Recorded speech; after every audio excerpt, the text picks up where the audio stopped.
Nongeye kubaha ikaze inshuti bakuzi ba Pilot News TV aho muherereye ku isi hose. Ese mwari muzi ko politike mpuzamahanga ikora nk'umukino w'ikinamico uhambaye cyane, aho amategeko akarishye ashobora kugorekwa ndetse agahindurwa kugira ngo inyungu z'ibihugu bikomeze igerweho hatitawe ku zindi ngaruka. Uyu munsi tugiye kurebera hamwe ibanga rikomeye ryihishe inyuma y'imikoranire ya gisirikare igiye guhuza Leta Zunze Ubumwe za Amerika n'ingabo za Repubulika Iharanira Demokarasi ya Kongo FARDC.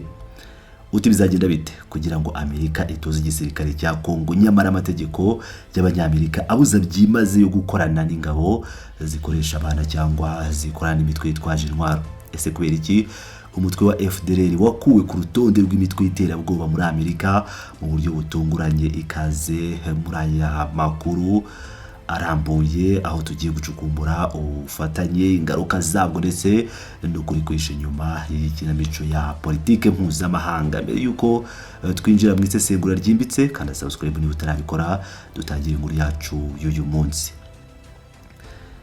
Imikoranire hagati y'igisirikare cya Leta Zunze Ubumwe za Amerika ndetse n'icya Repubulika ya Demokarasi ya Kongo FARDC iri kugarukaho cyane muri iyi minsi. Ubufatanye bwa gisirikare bugamije cyane kubumbatira umutekano ndetse n'iterambere ry'ingabo za Kongo kugira ngo zibashe kubungabunga ubusugire bw'igihugu. Ubufatanye bushingiye ku nkingi zikomeye, ariko dore ibice by'ingenzi cyane ibi bikorwa byibandaho ku buryo bugaragara. Iya mbere ni ugutanga amahugurwa no kubaka ubushobozi bw'ingabo, ibizwi nka training and capacity building mu ndimi z'amahanga. Leta Zunze Ubumwe za Amerika irafasha bya hafi FARDC binyuze mu kubatoza mu bijyanye no kurwanya iterabwoba ndetse n'ibikorwa by'ubugizi bwa nabi, dore ko ari nacyo kibazo nyamukuru gihangayikishije igihugu. Ikindi gice gikomeye ni ukwigisha igisirikare cya Kongo uburyo bwo kubahiriza uburenganzira bwa muntu mu gihe bari mu bikorwa bya gisirikare ku rugamba. Ariko nubwo iyi gahunda yo kubahiriza uburenganzira bwa muntu yashyizwemo imbaraga n'amafaranga ku ruhande rwa FARDC, iyi ntego yarananiranye cyane kuko raporo zikomeza kwerekana ihohoterwa rikabije. Hari kandi gahunda yo gutoza abayobozi b'ingabo z'iki gihugu, ibizwi nka leadership training, kugira ngo bagire imiyoborere ibereye igisirikare cy'umwuga. Ibikorwa byose rero ntibipfa kwikora kuko akenshi binyura muri gahunda zihariye za Leta Zunze Ubumwe za Amerika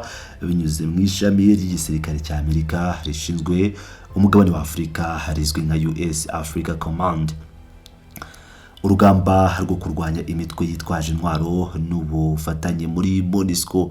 Mu kindi gice iyi mikoranire yibanda mu kurwanya imitwe yitwaje intwaro yogoza kariya gace. Leta Zunze Ubumwe za Amerika zirafasha cyane mu bijyanye n'amakuru ya FARDC mu guhangana n'imitwe yitwaje intwaro yigaruye uburasirazuba bwa Kongo, by'umwihariko nk'umutwe wa Allied Democratic Forces ADF.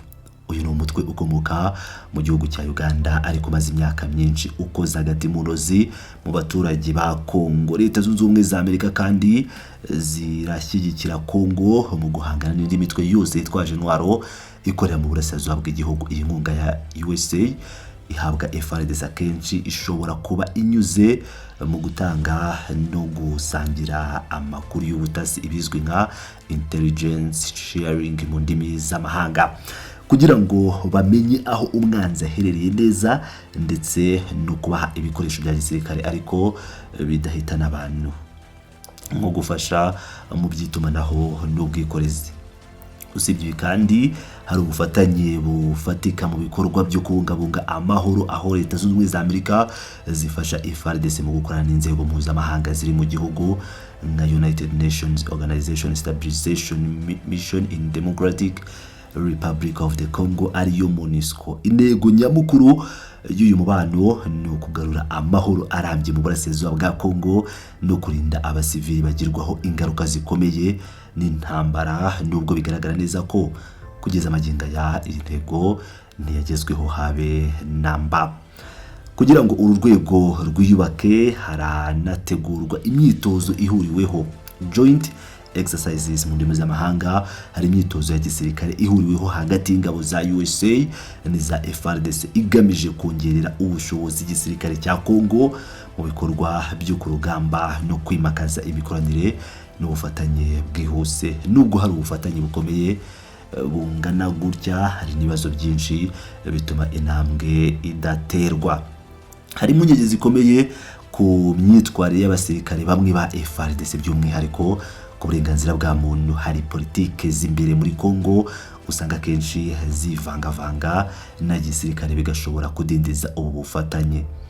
Hari ibibazo by'umutekano muke bikomeje kwiyongera umunsi ku wundi mu burasirazuba bwa Congo, nabyo ubwabyo bishobora guhungabanya izi gahunda zose ndetse bikanazitesha agaciro. Tugeze ku ngingo y'ingenzi muri ubu busesenguzi bwacu. Leta Zunze Ubumwe za Amerika zifite itegeko rikomeye cyane kandi ndakuka rivuga ko igisirikare cyayo kibujijwe rwose munsi y'ibibazo byose gukorana n'igisirikare cy'ikindi gihugu gikorana imitwe yitwaje intwaro cyangwa se igisirikare gikoresha abana bato mu gisirikare cyacyo. Iri tegeko rikaba rizitiye bikomeye diplomasi ndetse n'ubufatanye bwa gisirikare bwa Amerika na leta nyinshi muri Afurika. Ku kibi bifite ishingiro muri iyi nkuru. Mu kwezi gushize Perezida wa Repubulika Iharanira Demokarasi ya Congo anyuze kuri konte ya Presidence RDC bwana Felix Antoine Tshisekedi Tshilombo yatangarije rubanda ko inzu ya White House ya Amerika yiyemeje ko USA igiye gutangira guha imyitozo kabuhariwe igisirikare cye ndetse ikabaha n'ibikoresho bigezweho ku buryo iki gihugu kizagira igisirikare gikomeye cyane kuruta uko kimeze ubu ndetse na mbere hose. Ariko se ibi byakunda bite kandi Congo ivugwaho ibyo byaha? Kugira ngo twumve neza ibi, mu kwezi kwa kabiri k'uyu mwaka turimo 2026 Amerika yasohoye itangazo rigenewe abanyamakuru ndetse n'abanyapolitike risaba ryivuye inyuma ubutegetsi bwa Perezida Tshilombo kureka imikoranire iyo ari yo yose ijyanye no gukorana n'imitwe yitwaje intwaro. Usibye n'ibyo gusa, basabye ubutegetsi bwe kureka kugumya kwemerera ko FARDC ishyira abana bato batarageza imyaka y'ubukure mu gisirikare cyayo no mu mitwe bakorana. Amerika rero yanasabye ndetse inita ku kintu kijyanye no kuba abana bashyirwa mu gisirikare by'umwihariko n'abakirimo, isaba ko bakurwamo.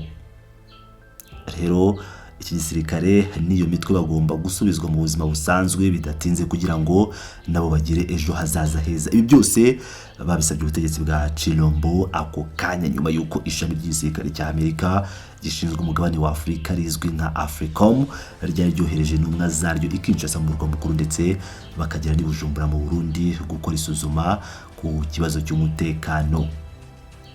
Hano niho hazira ukuri kwihishe muri aya manyanga yose ya diplomasi. Kuba rero icyo gisata cya Leta Zunze Ubumwe za Amerika gishinzwe kurwanya iterabwoba giherutse gufata icyemezo cyo gukura umutwe w'inyeshyamba wa FDLR kuri liste y'imitwe y'iterabwoba ntabwo byari bitunguranye habe na gato ku bantu basesengura politike y'akarere ndetse n'amategeko mpuzamahanga. Kubera iki? Kuko ubu ni bwo buryo bwonyine amategeko y'imbere mu gihugu cya Amerika yashoboraga kugorekwa ngo ubufatanye bushoboke. N'uburyo bwo kugira ngo iri tegeko rikaze twavuze haruguru ribuza iki gisirikare kiyoborwa na Perezida wa Leta Zunze Ubumwe za Amerika gukorana n'igihugu igisirikare cyacyo gikorana imitwe y'iterabwoba ritabagonga kandi niribe inkomyi mu byo bifuza gukora. Mu gihe amasezerano azaba ashyizwe mu bikorwa ndetse n'ingabo za Amerika zizaba zatangiye gutuza FARDC imbona ngubone. Ibi kandi babikora iyo FARDC yibereye ku rugamba ishyigikiwe cyangwa iri kumwe n'umutwe wa FDLR. Icyo gihe bazaba birinze ibibazo. Impamvu nyamukuru baragira ngo abanyamerika n'inteko ishinga amategeko yabo batazababaza icyo kibazo. Yandi magambo kuko FDLR itazaba ikibarwa nk'umutwe w'iterabwoba ku byangombwa bya Amerika, inkunga y'abanyamerika ntabwo izaba inyuranyije n'amategeko yabo bwite nubwo umutwe ubwawo utigeze uhindura imikorere yayo. Iyi ni politike y'inyungu isumba kure ukuri n'uburenganzira bwa muntu nk'uko twakunze kubibona mu bihe bitandukanye. Ibi rero ni isomo rikomeye ryerekana ukuntu diplomasi ndetse n'inyungu za gisirikare bishobora gutuma inzego zikomeye ku isi zihindura ibyemezo bigaragara ko bishingiye ku mahame gusa kugira ngo amategeko areke kubabera inkomyi mu mikoranire bashyize imbere. Ese urabona ubufatanye buzafasha kugarura amahoro arambye mu burasirazuba bwa Kongo cyangwa n'ikindi gice cyo gushaka inyungu banyabubasha zabo gusa? Ndabashimira nshuti bakunzi ba Pilot News TV mwabanye natwe muri iyi nkuru kuva dutangiye kugeza dusoje ubusesenguzi, tukaba tunabasaba ko mwasiga ibitekerezo byanyu muri comments section down below ndetse mutubwire uko mubona uyu mukino wa diplomasi uvangavanze n'ibya gisirikare hagati ya FARDC na Amerika. Niba wakunze iyi nkuru ndetse n'ubusesenguzi kanda like ndetse uyisangize n'abandi kugira ngo amakuru akomeze akugireho ndetse agere na kure. Murakoze cyane.